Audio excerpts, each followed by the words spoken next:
Assalamualaikum warahmatullahi wabarakatuh. Waalaikumsalam. Hmm, yang saya hormati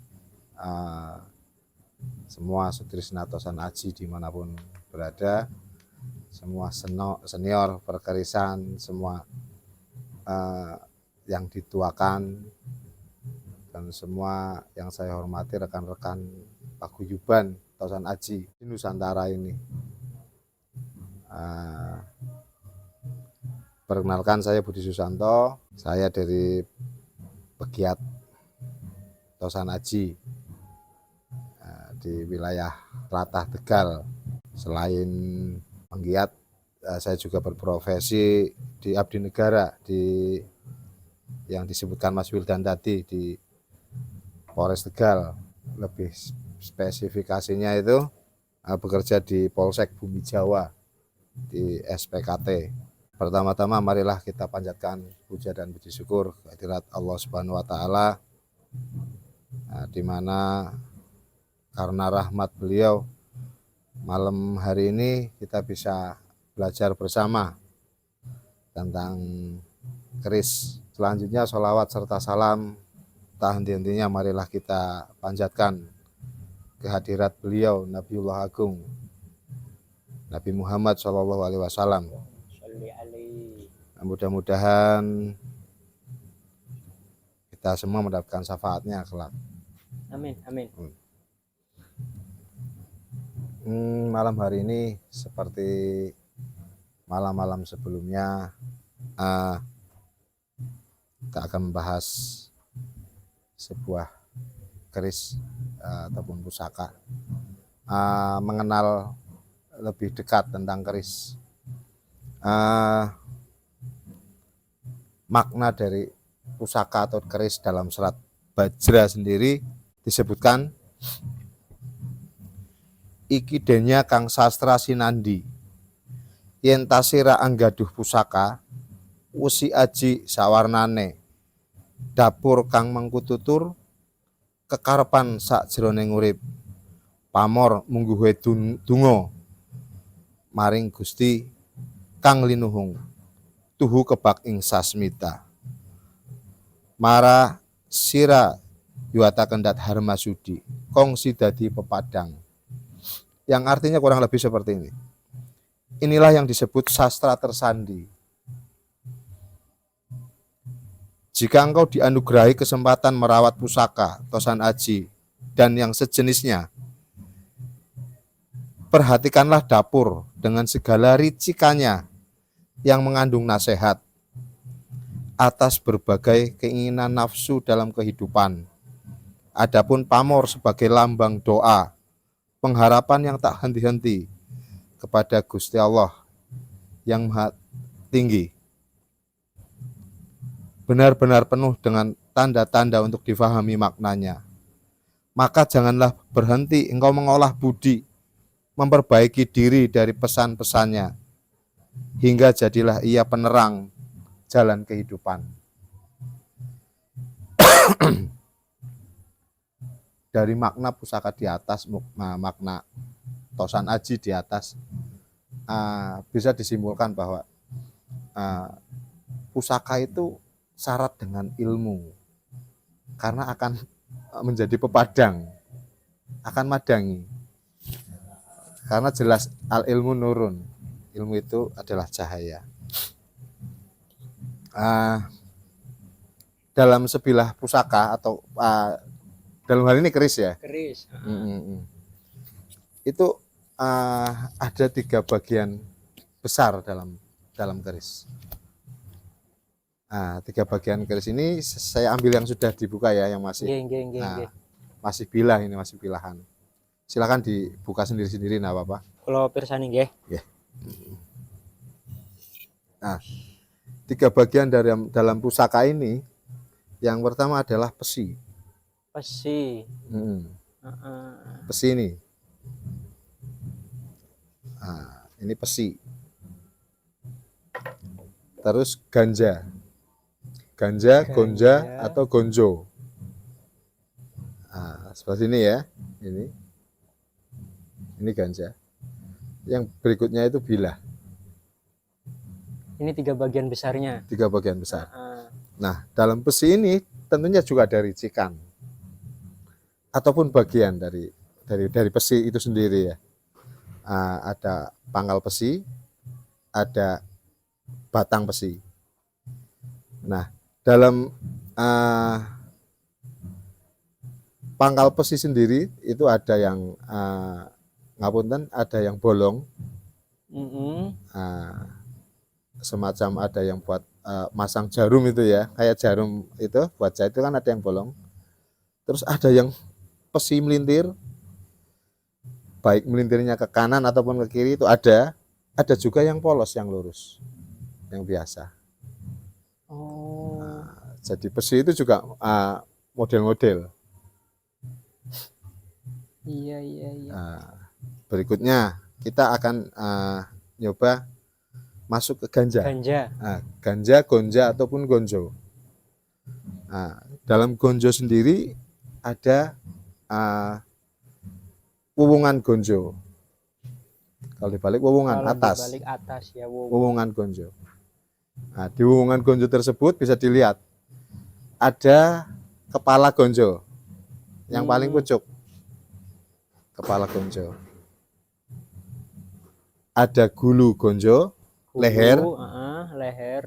ada badan, weteng gonjo di bagian tengah, kemudian ada ekor gonjo. Ekor gonjo. Iya. Dalam melihat atau niteni pusaka, melihat mirsani duwung, melihat sebilah pusaka ini,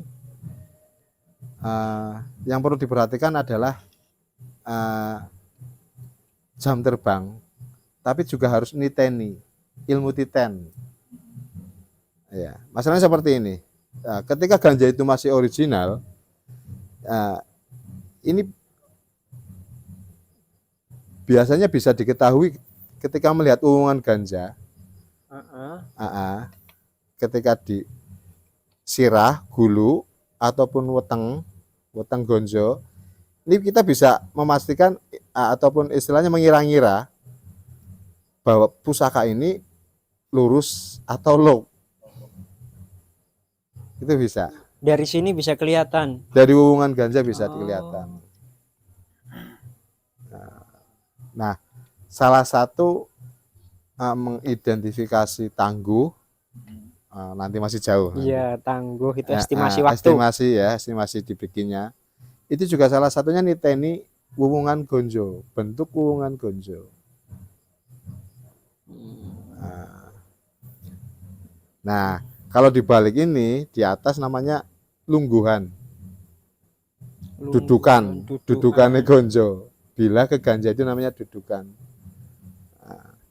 Dalam gonjo sendiri itu ketika di ekor ganja biasanya itu ada tingil. Kalau enggak tingil, greneng. Ngerti ya? Ada juga yang polos. Ada juga yang polos. Kalau ini termasuk yang polos. Polos.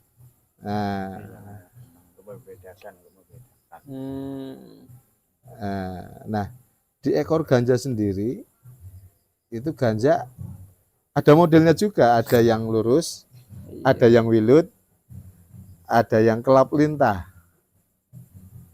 Ya. Nah, ekor ganja itu biasanya ada yang model buntut urang, ada yang lancip, ataupun wuwungan ganja itu juga ada modelnya. Ada ngirah cecak, nguceng mati, ataupun yang lainnya nanti bisa dilihat nanti. Kita belajar bersama. Nah, setelah itu kita akan naik ke bilah. Nah, dalam bilah sendiri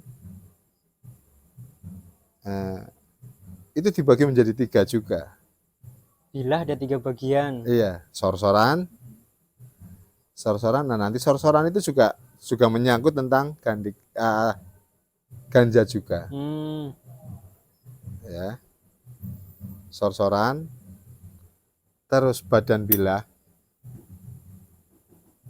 Terus panetes, ujung bilah. Terus Panetes disebut juga ujung bilah. Nah, yang paling banyak ricikannya itu adalah di sorsoran. Sorsoran itu bagian bawah bilah. Kenapa darani bawah ya, sor itu sorsoran ya. Nah, ini soal itu ada yang namanya gandik di depan bilah. Gandik. gandik. Iya, gandik. Gandik itu ada yang polos, ada yang sekar Oh. kacang. Namanya. Nah, ketika yang sekar kacang itu ragamnya juga banyak.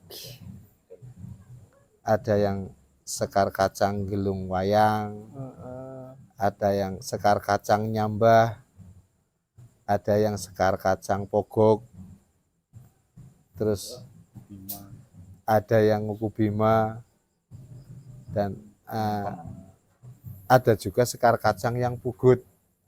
Pugut itu karena kemakan usia, akhirnya potol, itu pugut atau lepas atau terpotong, entah karena usia ataupun memang disengaja.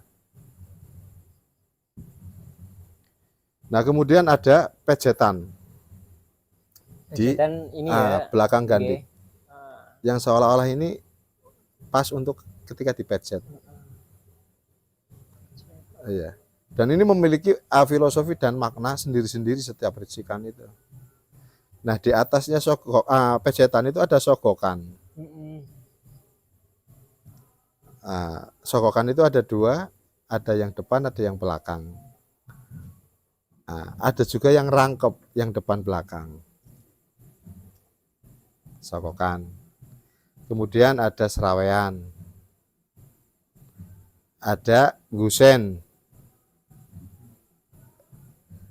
ada keruingan, ada serawean di belakang, dan ketika yang di belakang ini dinamakan wadidang, bagian belakang bilah. Sebelah sini ya. Iya, yang bagian bawah itu wadidang. Nah, kemudian ke atasnya lagi di dapur tertentu itu ada pudak setegal. Pudak setegal. Yang seperti ri kanan kiri. Biasanya di sepertiga bilah. Kemudian ke atasnya lagi sampai di ujung yang dinamakan panetes, ujung bilah. Itu jenisnya ada beberapa, ada yang buntut tuma, ada yang gabah kopong, ada yang nyujen, dan ada pula yang ngerucuk bung, kayak bung yang kerucut, bambu anakan yang kerucut itu ya, seperti itu. Kalau ini berarti yang termasuk sing pundi? Itu yang termasuk ngerucuk bung. Niki. Ketika dari bilah bawahnya agak kecil, ramping, itu bisa namanya nyujen. Kayak sujen sate itu.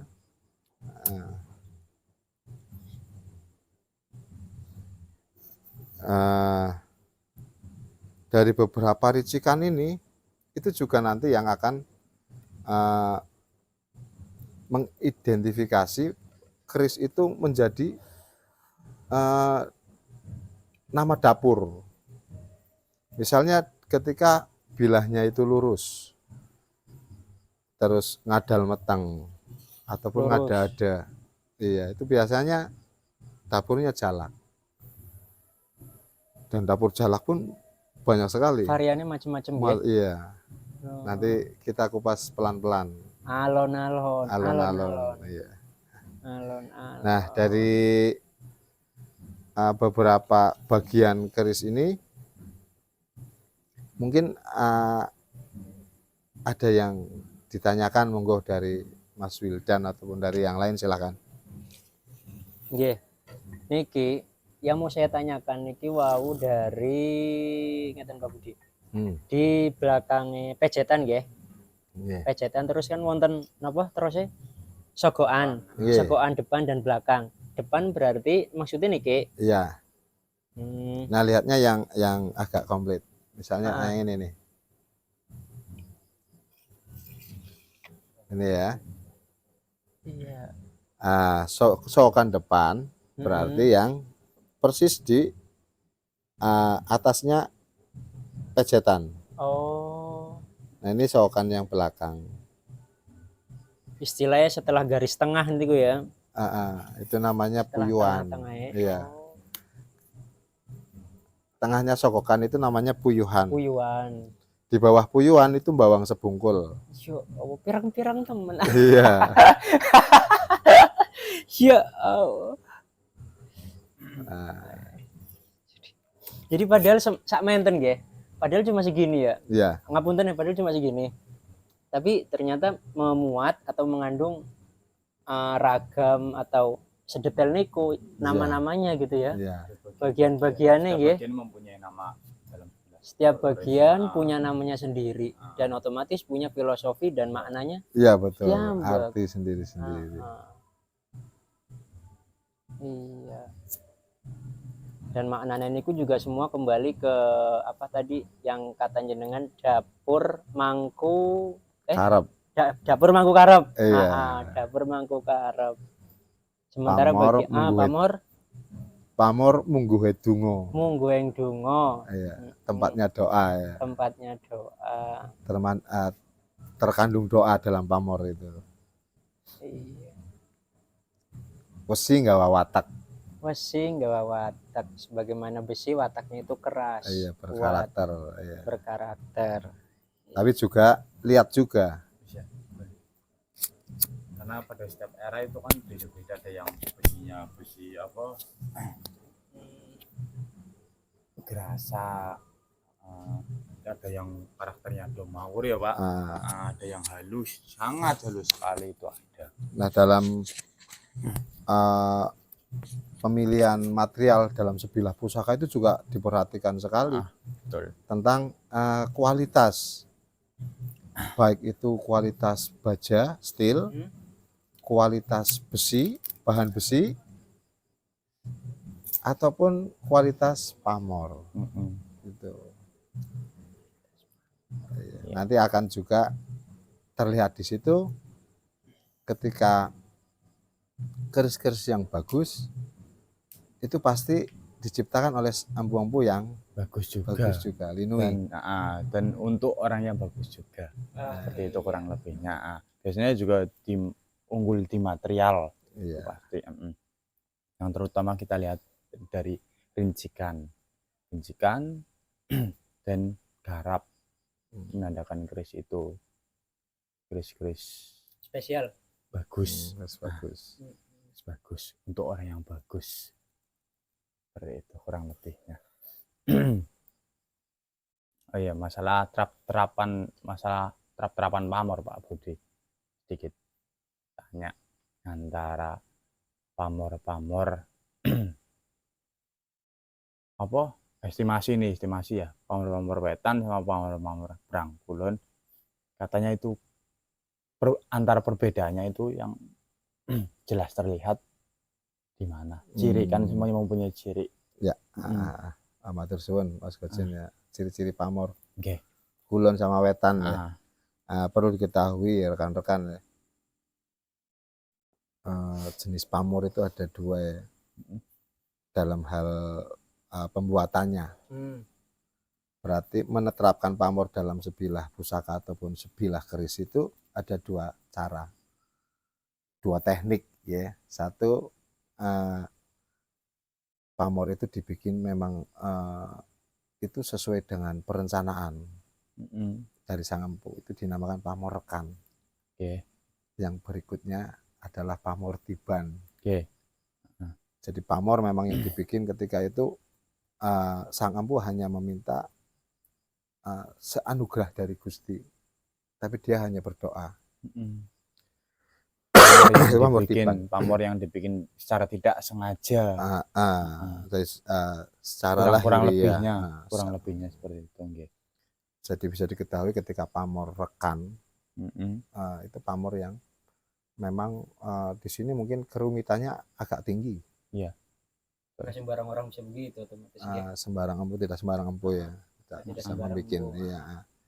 Misalnya pamor wengkon, pamor adeg, pamor blarak sineret, Nggih.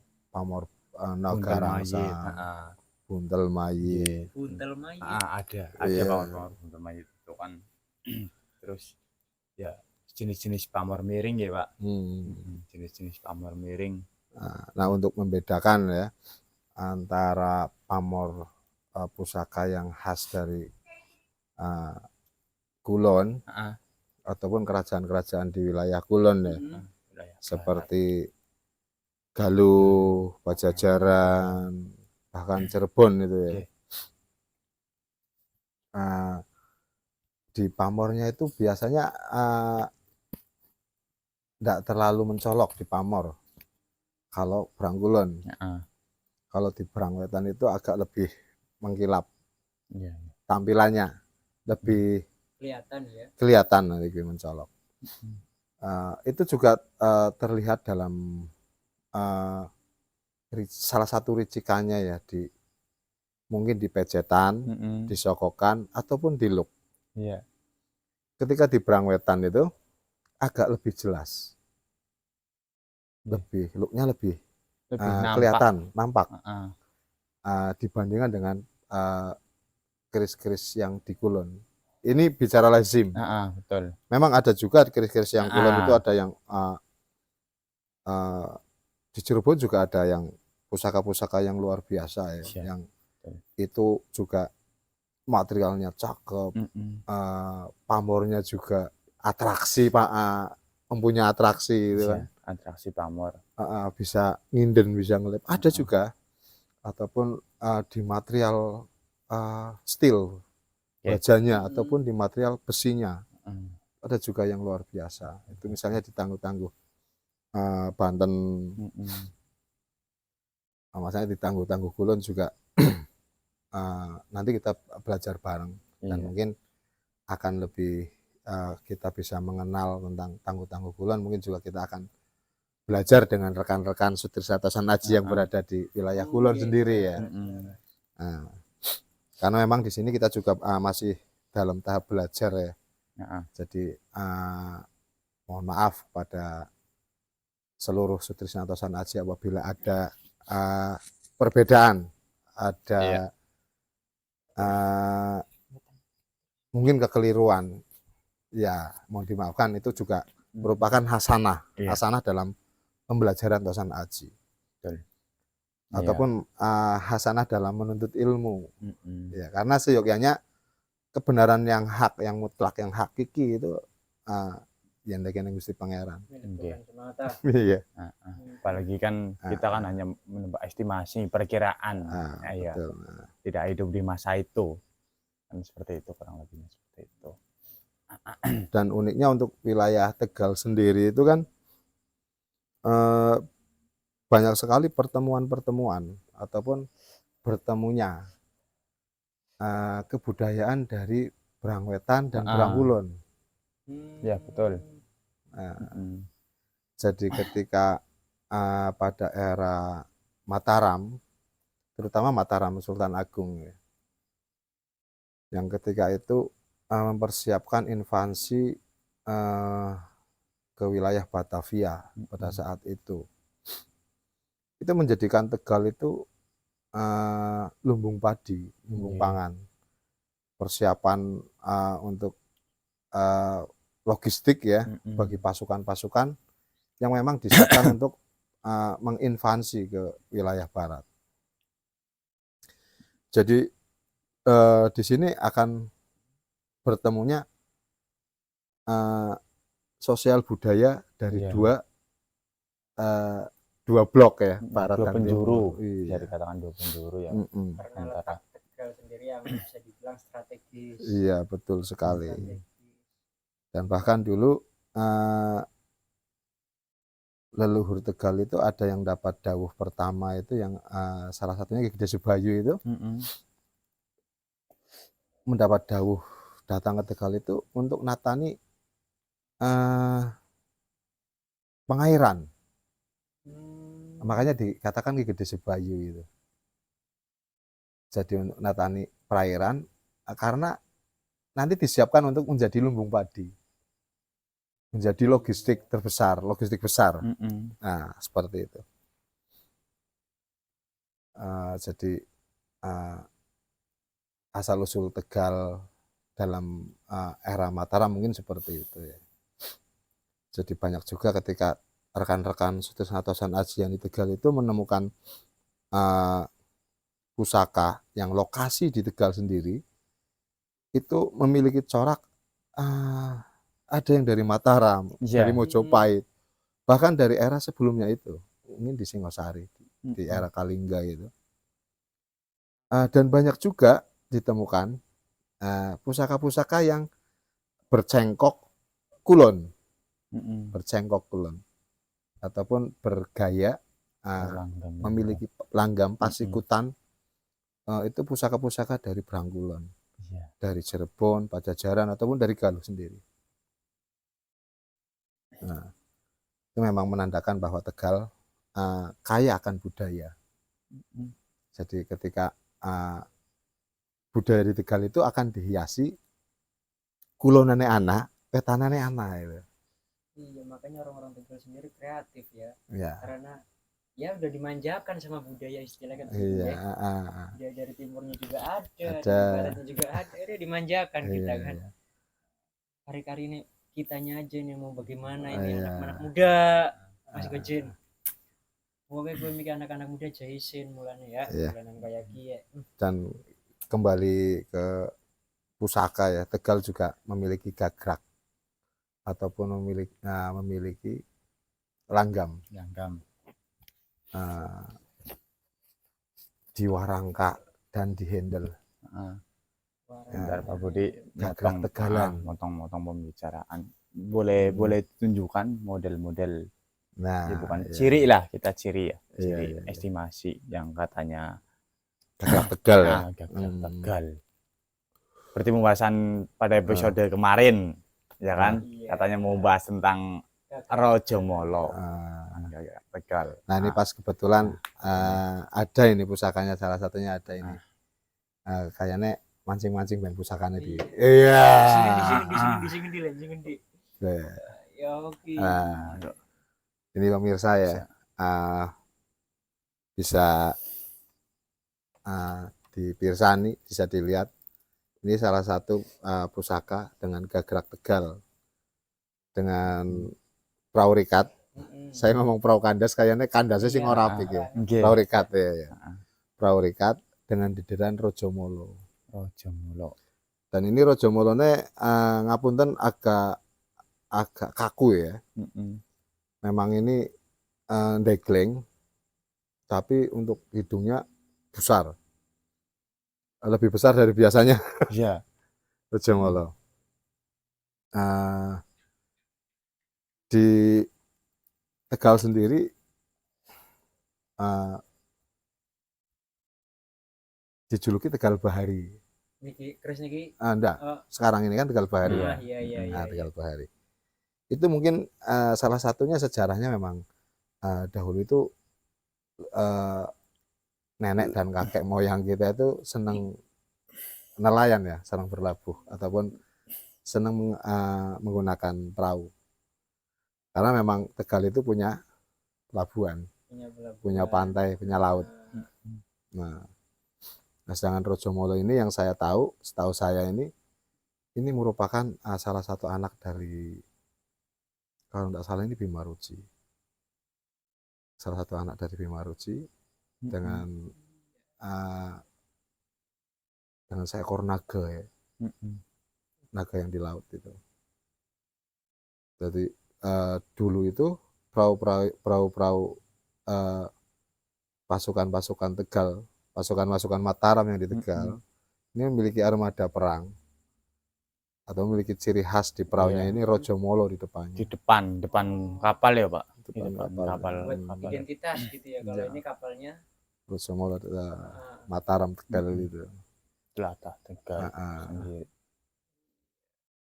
Dan Tegal sendiri kan kedunungan pemimpin Mataram ya. Beliau seorang sultan, seorang raja yang luar biasa, yang memiliki juluk Raden Said, Sayyidin Panatagama. Raden Said yang yang menata agama, yang memiliki gelar dari Arab juga, Khalifatullah Tanah Jawi. Keren banget. Nah, Dan pernah juga ya Pak, pernah dipimpin beliau menjadi raja di Tlatah Tegal, di Mataram ya Pak, pada saat itu. Iya, itu dengan panglima perang yang luar biasa ya. Yang dipimpin oleh Tumenggung Wirasuta. Itu luar biasa.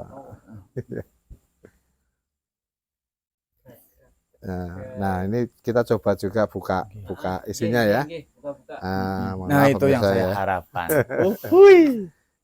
Mari saksikan. Bismillahirrahmanirrahim. Wah, ternyata juga menurut saya ini pusakanya luar biasa ya. Ini kalau dilihat pasikutannya gede, gagah, birowo. Nah, ini memiliki material yang lumayan bagus, memiliki karakter besi yang bagus. Biasanya sendiri untuk di gagrak ataupun di langgam-langgam kulon, material besinya itu ngerasak. Tapi kalau ini lumayan kulon, lihat. Seperti pusaka-pusaka yang dari Perang Wetan.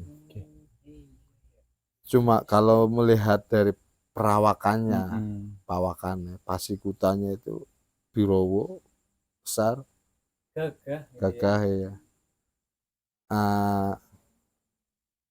Kayak dapur-dapur keris-keris kulonan. Nah, bisa juga ini mungkin ya. Wallahu alam. Ini salah satu pusaka yang memang percampuran antara kulon dan wetan. Mungkin Mataram, Cirebon ya. Cirebon Sultan Agung ya. Biasanya teman-teman itu menamakannya Cirebon Sultan Agung. Karena memiliki pasikutan kulon Cirebon, tapi memiliki material dan gaya pamornya Perang Wetan. Kalau dari pamornya sendiri, pamornya sendiri ini pamor adik 1, atau kalau sudah di era Mataram Islam itu lazimnya itu pamor alif. Uluhiyah istilahnya. Iya. Ketuhanan. Iya. Nah, ini yang betul sekali. Ini mengandung makna ataupun arti ataupun donga supaya kita itu memegang kuat keyakinan terhadap Tuhan kita. Yakin seyakin-yakinnya. Iya. Ketika semuanya tertuju marang Gusti Pangeran. Pamor di tengah, hanya 1 ke atas. Pamor alif. Pamor alif. Pamor alif. Iya. Kalau sebelum itu Sakda Saler. Sakda Saler. Dapure. Ini dapurnya dapur kebo ya.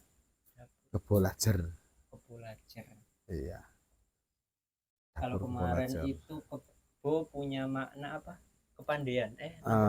Kebo itu nggak ada makna apa? Mahesa atau binatang yang memiliki karakter.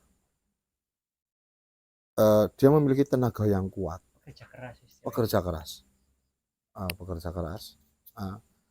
Juga yang dia itu sangat pandai untuk mendapatkan suatu pekerjaan. Ya. Dan bermanfaat bagi yang lainnya. Migunani. Iya, betul sekali. Oke, dari dapur sudah, dari pamor sudah. Monggo barang ada yang ditanyakan yang lain silahkan. Ini Gagak Tegal ya, ini Rojomolo luar biasa. Ini yang merawat Mas Gojin nih. Luar biasa. Kedunungan menghormati Salah pusaka satu pusaka Gagak saya Tegal yang luar sejak biasa. masih bujang ting-ting, Wih, teman. Dari bujang ting-ting alhamdulillah punya pusaka itu dan awet. Niki kalau masih nopo nggih? Masih kagum kalian pamor alit. Soalnya kemarin saya begini, Pak Budi, ngapunten ya. Kemarin itu pas pameran teng pundi? Karangmalang. Kalau mirsani satu keris itu full Asmaul Husna. Full Asmaul Husna terus teng gonjo ya ada bismillah. Bismillah. Jadi di wilah niku di bilahnya bolak-balik itu full Asmaul Husna. Dan tengandap, teng sor-sor teng napa? Ganja. Gonjone niku bismillah bolak-balik itu padahal keris ya tapi keren men lagi maning anak keris pamore alit. Soal ya niku ketuhanan uluhiyah ya. Iya. Ajib nih. Makanya tadi ketika belajar keris, ketika kita mempelajarinya sama kita akan mendapatkan ilmu, dan ketika kita mendapatkan ilmu dan pengamalannya, kita harus yakin bahwa ilmu pasti madangi. Bahasanya ketika urip orang petang gitu loh. Ketika orang yang berilmu, insya Allah hidupnya akan bahasanya kepenak lah. Jadi bisa disimpulkan ilmu agama itu bukan cuma di ngapunten di kitab atau di buku-buku gitu nggih. Artinya kita memang benar sabdane Kanjeng Nabi suruh belajar minal mahdi ilal lahdi. Apa beda nggo sinau. Iya, sinau. Ternyata dari sini dari keris aja kita dapat pelajaran tauhid. Oleh ilmu tauhid. Iya. Keren. Subhanallah. Ini kan seperti yang dalam serat Bajra tadi itu kan. Nah, nggih leres. Ketika pusaka itu ya sastra yang tersandi. Iya. Sastra yang disimbolkan. Iya. Nah, semua jenis sastra itu pasti ilmu. Dan ini ilmu yang luar biasa. Segalanya memakai simbol.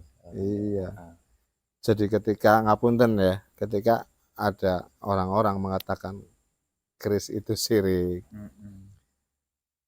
keris itu dukun, keris itu kuno, mari kita ngopi bareng lah. Saya berani ngeklaim sekarang Pak Budi, kalau keris ini Quran. Ini Quran ini. Iya. Kalau begitu kan karena punya makna dia. Iya, sastra yang tersandi. Dia punya makna, benar.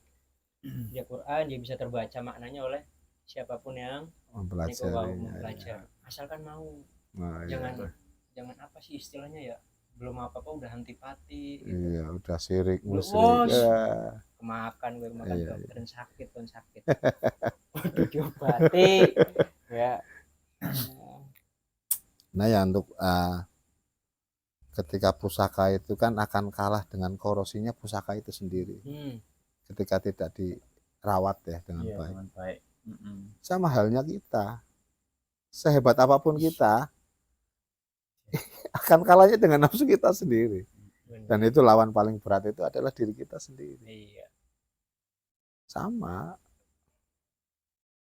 Ini kan hanya sebuah wasilah media perantara. Sama ketika itu HP, ketika itu mobil, misalnya seperti ini, ketika kita ke Purwokerto ya kan, atau ke Cirebon atau ke Jakarta ya kan,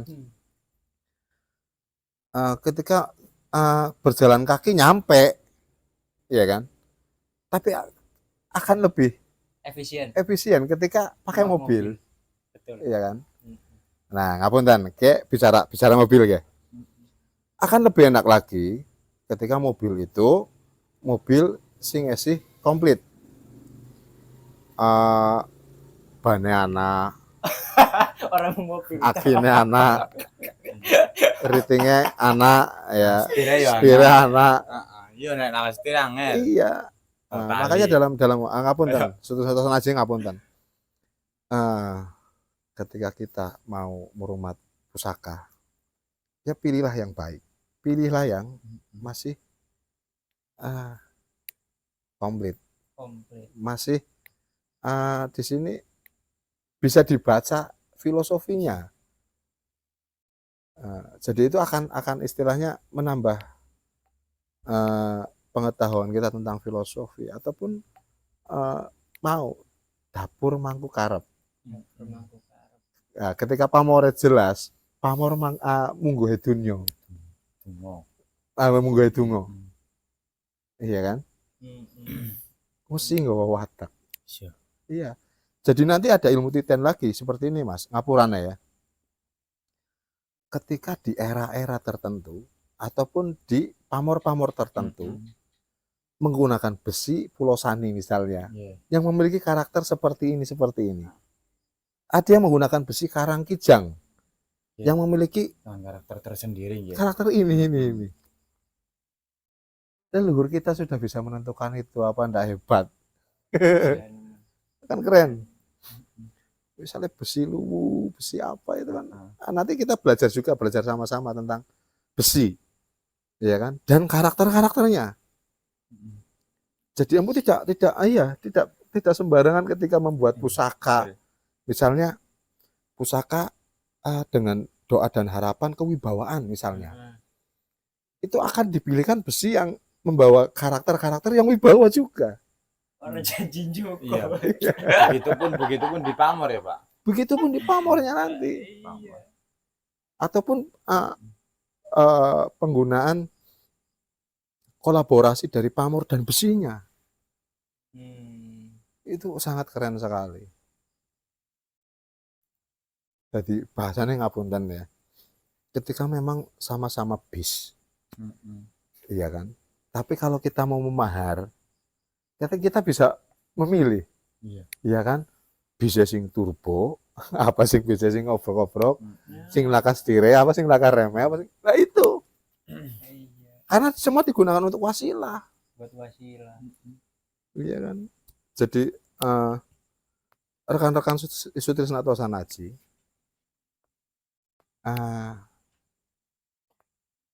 alangkah baiknya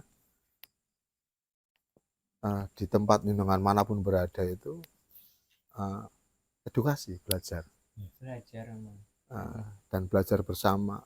Sekarang itu masih banyak sekali tentang pelajaran-pelajaran tentang pusaka, banyak literasinya, dan banyak juga mungkin teman-teman yang memang istilahnya satu penghobi bisa ngopi bareng, membahas pusaka bareng, itu akan enak bareng. Kita bincang-bincang syahdu, monggo.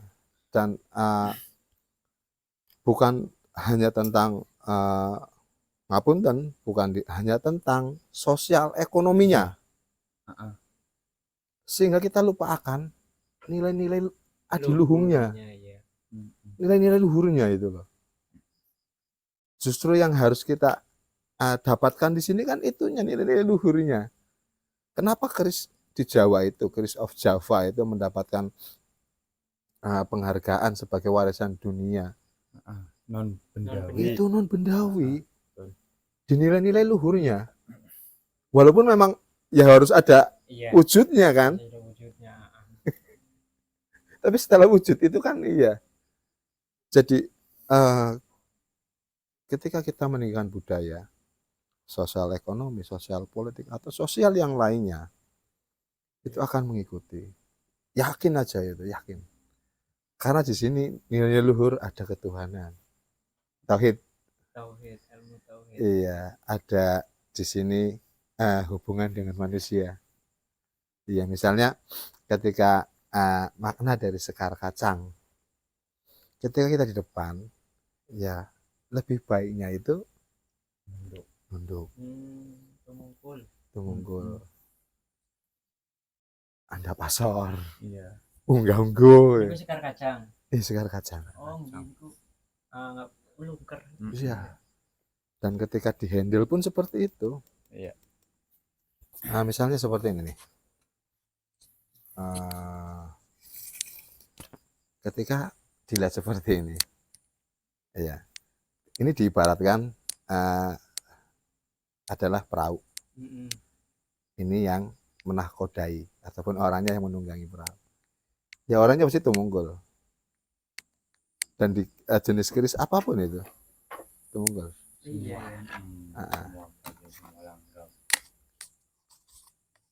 Bahkan walaupun di Rojomolo, ini bahkan nungkul dan agak degleng. Tumungkul padahal dia membawa visi dan misi yang begitu besar. Bisa. Tetap tawaduk, Iya. Dia mengendarai bahtera, ya, mengarungi samudra dengan perahu, mengarungi bahtera, tapi dengan adab dan akhlak. Utamanya itu. Dari sisi luar itu udah punya nilai. Iya. Udah punya makna. Walaupun memang kedudukan ilmu itu lebih tinggi ya, tapi mendapatkan ilmunya itu harus dengan adab. Harus dengan adab. Ya tidak lepas dari itu. Yang harus kita banggakan sebagai masyarakat Jawa terutama karena kita tinggal di Jawa ya. Itu segala sesuatu tentang keilmuan, apalagi bahkan tentang ketuhanan itu semuanya disimbolkan. Semuanya disimbolkan supaya kita mencari dan terus mencari, sehingga sifat kemanungsan banyak yang ditinggalkan untuk mencari dan mencari, selalu menunduk seperti model handle keris, kurang lebih seperti itu. Oke, dilanjut lagi Pak.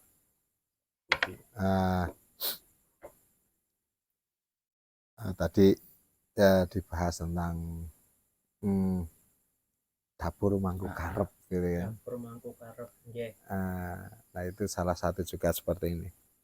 Kenapa di eranya Mbah Wali ya, Mbah Sunan Kali, Mbah Sunan Kali itu, beliau berpesan ketika ngerawat pusaka harus memiliki 4 pusaka. Iya, betul. Ya kan? Dengan dapur, brojol, tilamupi, tilamsari, dan jalak sangu tumpeng. Ya. Nanti kita bahas satu persatu. Mungkin di kesempatan lain hari ya. Kenapa pesan dari Mbah Kali, Mbah Sunan Kali itu seperti itu. Dan ketika kita sudah senang, sudah tresno, karena kita tahu awalnya cinta itu karena mengenal. Ya. Mengenal itu ya dengan berbagai cara. Itu sama ketika kita itu dalam konsep besar hidup ini kan, sebenarnya apa itu kita untuk hidup kan? Tidak lain kan hanya ilahi rojiun. Ilahi. Iya kan? Hanya untuk kembali kepadanya. Iya kan? Kembali yang bagaimana? Iya kan? Kembali yang baik, yang husnul khotimah, yang diharapkan seperti itu. Ketika balik, orang lali dalane itu lah. Eling asale ya eling baline. Iya, sangkan paran itu mati. Sama konsepnya itu. Iya. Nah, dengan cara apa? Ya cara-caranya itu kiat-kiatnya kan caranya dengan arafan nafsahu. Mengenal diri. Nah, seperti ini salah satu bentuk arafan nafsahu. Cara mengenal diri dari ilmu-ilmu yang ada dalam sastra yang tersandi dalam sebilah keris ini. Iya, dalam ilmu yang tersimbolkan. Iya. Untuk apa? Coba. Untuk meraih cinta. Untuk mahabbah. Mahabbatullah wa rasulihi. Ya kan? Kenal dewek sedulur papat lima pancar. Ya kan? Nah, karakter-karakter yang ada dalam sebilah pusaka itu, garis besarnya itu ya sama dengan leluhur-leluhur kita omongkan. Penggabungan antara unsur-unsur ibu dan bapak. Ibu bumi dan bapak angkasa. Nah, ketika bahan baja dan bahan besinya itu didapat dari ibu bumi, dari dalam bumi, ya kan? Dari berupa bongkahan pasir, ya kan? Dikumpulkan yang mengandung besi itu kan? Dicampur dengan apa? Pamor, meteor. Meteor itu dari bapak angkasa. Konsepnya itu sama halnya dengan ini. Ketika bilah pusaka ini merupakan bapak, warangkanya adalah ibu. Ibu nih. Ya kan? Satu konsep besar. Ya Rohman ya Rohim. Satu kesatuan ya. Yang memang nggak bisa dipisahin. Ini Rohman, ini Rohim. Ya. Kilajar ke bolongannya. Konsep-konsep Linggayoni. Iya, konsep-konsep leluhur kan seperti itu. Memang dalam Al-Quran sendiri juga begitu. Allah sendiri menggambarkan segala sesuatunya itu sebuah perjodohan. Ada yang berpasang-pasangan ya. Iya. Ada kanan, ada kiri, ada bapak ya pasti ada ibunya. Jadi sabar ketemu pasangannya. Pasti. Enggal. Iya. Penting aja disukut disit pasangannya kok kader. Kurang lebihnya seperti itu. Oke, barangkali ada teman-teman yang mau bertanya tentang sebilah pusaka apa dari rekan kita. Saya rasa untuk kali ini kayaknya cukup ya. Kalau mau diterus-terusin, aduh. Iya. Nanti apa kesenangan yang nonton. Iya. Buat episode selanjutnya. Buat episode selanjutnya karena ini masih banyak banget. Saya ini masih apa ya istilahnya masih terheran-heran. Padahal nggih cuma cak menten ngoten lho nggih. Ternyata mengandung makna itu yang mungkin kalau kita hitung-hitung puluhan mungkin ya, lebih nggih. Lebih nggih. Mungkin dari satu bentuk, satu bagian itu punya makna apa. Nah dari makna itu kan kita koncei, kalau kita kupas itu kan bisa punya ya istilahnya makna yang sama ataupun persamaan makna. Tapi intinya sama. Ketika leluhur kita itu memaknai sebilah simbol, suatu simbol itu pasti dengan hal yang baik. Untuk melengkapi. Iya. Ketika ada arti atau pemaknaan yang sama dan baik, ini enggak apa-apa. Yang penting tujuannya satu. Tujuannya untuk kanggo Gusti ini, mengenal Tuhan. Iya. Lebih seperti itu. Bisa. Oke, untuk season berikutnya yang akan datang kita akan membahas tentang material atau besi. Season berikutnya material. Iya. Material besi ya. Dan material pamor. Dan mungkin kita perlu belajar ke luar ya, sama makernya sendiri, sama sang empu. Iya. Ya kapan-kapan kita akan meluncur ke kunjungan kita kunjungan ke sana ya. Kunjungan Studitur. Kita podcast bikin konten di luar sama sang empunya sendiri. Kurang lebih seperti itu dari kami. Wabillahi taufiq wal hidayah. Wassalamualaikum warahmatullahi wabarakatuh. Terima kasih. Salam Panji Ronggo Joyo.